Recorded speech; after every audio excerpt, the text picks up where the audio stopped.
ছোট্ট ছোট্ট জিরার মতো পাতা আর গাছ ভর্তি সবুজ সবুজ চিকন চিকন ডাল। এ যেন অন্যরকম এক ভালো লাগা। বলছি পেন্সিল ক্যাকটাসের কথা।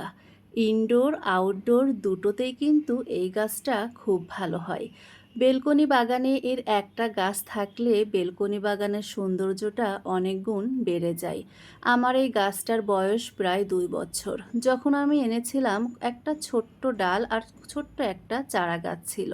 সেই গাছটায় এতদিনে এত সুন্দর চেহারা হয়েছে। আমার কিন্তু খুব প্রিয় একটা গাছ। তোমরা যদি চাও তোমাদের বাগানে এই পেন্সিল ক্যাকটাস রাখতে পারো। খুব বেশি যত্নেরও কিন্তু এর কোনো প্রয়োজন হয় না। শুধু লক্ষ্য রাখবে টবের মাটিটা যখন একটু শুকিয়ে আসবে তখন পানি দিবে। কারণ এটা কিন্তু স্যাকুলেন্ট প্রজাতির একটা গাছ। এর ডালগুলো লক্ষ্য করে দেখো, ডালগুলো ভাঙলে এক ধরনের সাদা কষ বেরোয়। ডালেই কিন্তু যথেষ্ট পরিমাণে পানি থাকে, যার কারণে পানিটা অনেক কম লাগে।